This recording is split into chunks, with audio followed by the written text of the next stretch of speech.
Seguindo no estudo de anotações, ainda dentro de identificadores, conforme vimos na aula anterior, onde demos uma passada geral, uma revisada de conceitos, eu mencionei a questão de você ter esse identificador virado para um lado, para o outro, para cima, para baixo. E dentro desse assunto, já vamos aprofundar um pouco mais o estudo de famílias. Eu criei aqui esse identificador de porta, padrão ABNT. Vou editar essa família. Mas antes eu preciso definir o que eu quero exatamente. Em princípio, eu tenho 4 posições para esse identificador. Aqui seria para cima, eu poderia ter para baixo, seria simplesmente inverter, para a direita ou para a esquerda. Então nós vamos tratar desses 4 subtipos, que na verdade serão subtipos de identificadores dentro do mesmo tipo. Depois a gente pode tentar aprofundar um pouco mais para o caso de identificadores inclinados. Mas vamos nos ater, por enquanto, nesses 4 tipos e ver alguns aspectos muito importantes relacionados a parâmetros de visibilidade. Só um último comentário antes de prosseguir. Eu poderia ter, por exemplo, esse elemento P2 fixo, e criar só para a direita, para a esquerda, para cima e para baixo. Mas na verdade, quando eu quiser da esquerda para a direita, o identificador normalmente ele está do lado de fora, da edificação, ou num sentido preferencial de leitura. Aqui, por exemplo, nessas janelas eu teria o identificador, o marcador de tipo à direita e as medidas para a esquerda e assim por diante. E, contrariamente, do lado de cá, seria invertido. Tá, ok? Por isso que eu vou criar 4 elementos completamente independentes dentro da minha família. Então, clicando nos elementos e editar família para entrar no editor de famílias. Inicialmente eu vou vir aqui no menu Vista, Visibilidade Gráficos, ou simplesmente digitando VG. Venho em categorias de anotação e vou pedir para exibir aqui planos de referência. Aplicar, ok. E vou verificar o posicionamento em relação aos eixos de referência, exatamente. Aqui esses eixos de referência estão no ponto de inserção, vamos dizer assim, do círculo, o que não é desejável, porque o ponto de inserção em relação à porta, por exemplo, quando eu identifiquei automaticamente aqui todas as portas, reparem que a porta ela também tem um posicionamento de referência que é aqui no meio. Provavelmente a família dessa porta aqui tem como eixos principais alguma coisa aqui por esse meio. E eu não gostaria que o símbolo estivesse aqui. Ele estivesse, no caso, de baixo para cima. Estivesse aqui e as dimensões aqui acima. Então eu vou deslocar isso aqui para baixo. Aqui é importante ter em mente a questão de tamanho, porque eu tenho aqui 15 centímetros, mas essa distância aqui física da parede não me interessa muito. Eu tenho que pensar em termos de impressão, porque isso é um elemento gráfico, tá, ok? Não é um elemento real, não faz parte do projeto. Quando eu mudo a escala aqui, a parede obviamente continua tendo 15 centímetros fisicamente no projeto, mas na impressão ela ficou menor, tá, ok? Então eu tenho que pensar em termos de impressão, beleza? Podemos tomar como referência a impressão em 1:50, uma parede de 15 centímetros, que é o padrão médio nosso brasileiro. Ela terá aproximadamente aí 3 milímetros impressos, fazendo a relação 1:50, ela terá 3 milímetros impressos. Então me interessa que ele esteja pelo menos esse quadrante aqui do círculo 5 milímetros abaixo desse encontro e os outros um pouquinho mais para cima. Essas serão nossas medidas de referência. Aqui no editor de famílias, inicialmente esses planos de referência, que são essas duas linhas verdes, elas estavam aqui no meio do círculo. né, eu já coloquei um afastamento aqui de 3 milímetros para cada lado. Antes de prosseguir, eu vou testar essa família nesse posicionamento para uma posição, no caso aqui seria para cima, ok?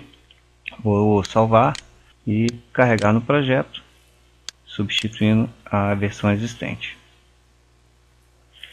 Repare aqui agora um identificador de porta. Se eu mudar para o padrão ABNT, ficou lá um para cima, né, outro para baixo. Talvez o texto aqui tenha ficado um pouco mais afastado, a gente faz as devidas correções, ok? Nada impede que a gente movimente o identificador, tá? Mas o posicionamento relativo entre os elementos eu não consigo alterar. Então eu vou fazendo esses ajustes, né?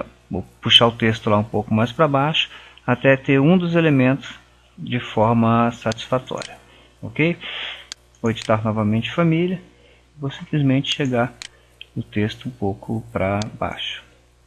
Muito bem, supondo que agora esteja satisfatório, eu agora preciso criar 4 tipos. Esse aqui seria o para cima e eu vou criar os outros 4. O que eu posso fazer aqui? Eu posso simplesmente selecionar todo mundo e copiar. Posso fazer múltiplas cópias.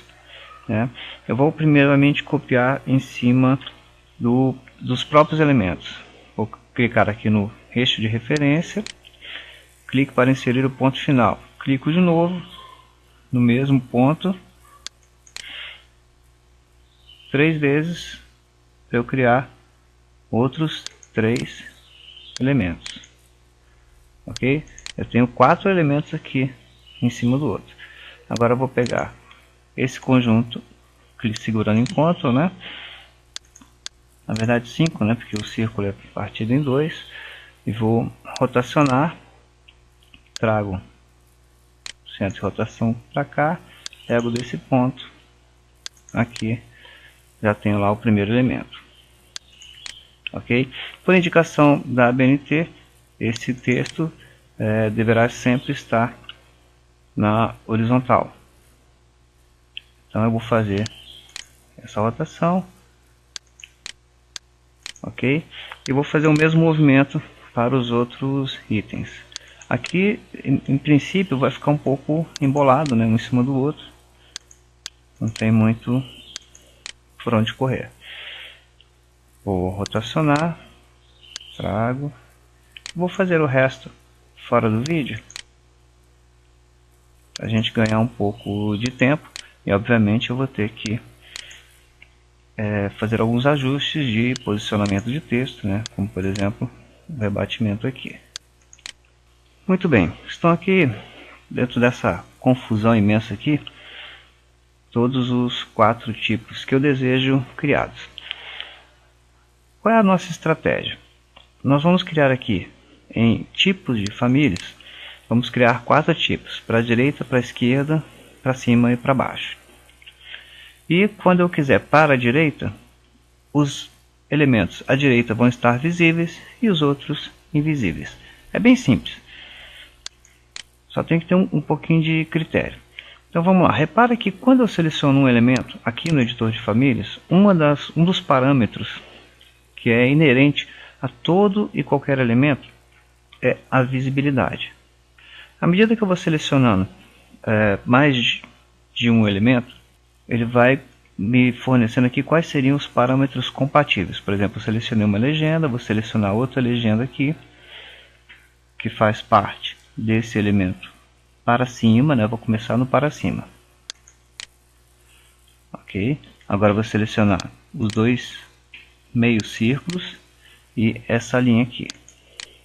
Ok? Só sobrou como comum, né? Como parâmetro comum a todos, exatamente o parâmetro visível. E exatamente esse parâmetro eu vou clicar aqui agora, parâmetro de família associado. Vou criar um novo parâmetro para ele. Reparem que como o tipo visível único disponível, ele já vai oferecer com a opção sim ou não.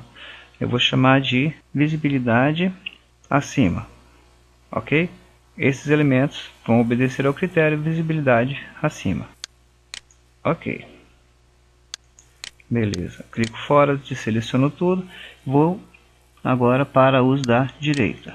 Ok. Seleciono todos os elementos que fazem parte do visibilidade à direita. Vou repetir aqui. Parâmetro. Novo parâmetro. Visibilidade direita. É um parâmetro de tipo. Clique em OK. Ok. Vou repetir para os outros, tá? Na sequência fora da gravação do vídeo. Muito bem. Eu associei a cada elemento seu respectivo parâmetro, né? Reparem que se eu selecionar um elemento qualquer, a propriedade, né, o parâmetro visível, ele não está mais disponível aqui, ele está disponível relacionado a um parâmetro específico. E agora o que eu vou fazer? Eu vou vir aqui nas propriedades, né, em tipos de famílias. E repare que aqui eu já tenho, olha, os 4 parâmetros disponíveis associados ao projeto. Beleza? Então vou criar um novo tipo. Novo tipo. Acima. Ok? Simplesmente acima. Clique em OK. Nesse tipo acima, o visibilidade acima está disponível, né, e os outros estão indisponíveis. Aplicar. Crie um novo tipo. Abaixo. E assim por diante. No abaixo, só o abaixo está disponível e os outros não. E assim por diante. Vou criar os outros fora do vídeo. Então eu tenho abaixo, só abaixo está habilitado. Acima, direita e esquerda. Ok? Beleza. Vou fazer o que? Vou salvar e vou carregar no projeto, substituindo a versão existente. Por default ele selecionou a esquerda, né? E repare aqui que agora eu tenho no identificador ABNT, eu tenho os 4 tipos. Esse seria o que? Acima. Beleza. Se eu for para esse aqui agora, eu posso selecionar agora identificador ABNT abaixo. E aí vocês fazem as devidas correções. Talvez a linha esteja um pouco grande, né? É importante verificar a altura do texto, esses afastamentos, beleza? O importante, o que eu queria destacar, seria esse método aqui de criar vários tipos dentro de um mesmo identificador. Aqui seria ABNT à direita e esse aqui ABNT esquerda. Beleza? Acho que ficou bem fácil, né, de executar e de entender. Dentro de uma mesma família eu tenho vários tipos. Para finalizar aí com chave de ouro, eu vou voltar lá no editor de famílias e observar o seguinte. Quando eu começo uma família nova, eu escolho um modelo, né, um Rabbit Family Template, né, um arquivo RFT, que ele já pertence a uma determinada categoria. Dentro dessa seção de propriedades, aqui eu tenho um botão chamado categoria de família, onde eu poderia aplicar esse comando. Eu gostaria de fazer esse mesmo exercício aqui para as janelas. Então o que eu vou fazer? Eu vou primeiramente salvar identificador de porta, vou em arquivo, salvar como família, o arquivo RFA, e vou dar o nome dele de identificador de janela ABNT. Vou salvar. Eu não posso usar ele aqui como identificador de janela, a menos que eu venha aqui e mude a categoria dele para identificador de janela. Eventualmente, vou clicar em OK, eu posso ter algum problema de compatibilidade de parâmetros. Não é o caso aqui porque tanto marca de tipo quanto largura e altura fazem parte desses dois tipos, né, de elementos. Mas se houvesse algum tipo de parâmetro que pertence a uma categoria e não pertence a outra, não seria possível utilizá-la. Beleza? Vou salvar, vou carregar no projeto, no caso aqui ele ainda não existe. E aqui na janela, por exemplo, agora, eu vou ter como opção de identificação, olha lá, identificador de janela ABNT, no caso aqui à esquerda. Olha lá, J8, né? Aqui é lógico que eu vou ter os mesmos detalhes, né? De posicionamento, tamanho da linha, tamanho do texto, e eventualmente eu posso corrigir. Se eu quisesse aqui acrescentar um outro parâmetro, vou lá em editar família, como por exemplo a altura do peitoril, né? Eu posso aqui criar uma nova legenda. Eu vou colocar num posicionamento aleatório aqui, tá? Para facilidade. Eu tenho aqui a altura do peitoril. Beleza? Valor de amostra eu vou colocar aqui 90. Aplicar. Ok. Eu tenho que redefinir todos aqueles parâmetros, rotacionar e marcar o posicionamento, altura de texto, cor, se for o caso, né? E a esse parâmetro, por exemplo, ele pertence a esse elemento para a esquerda. Eu vou lá em visibilidade dele e associo visibilidade à esquerda. Ok? Sugiro a vocês que façam o exercício colocando esse elemento na posição certinha do texto, né? Aqui você pode escolher colocar abaixo desse texto ou paralelo, enfim. Recomendo a vocês que façam esse exercício criando esse outro parâmetro e reassociando a sua família. Beleza? Carregando o projeto, substitua a versão existente. Aqui o parâmetro altura do peitoril, né? Talvez o ideal dele fosse ficar aqui abaixo. Ok? Vamos ficar por aqui para essa aula. Continuamos ainda mais alguns detalhes sobre identificador na próxima. Bons estudos e até lá!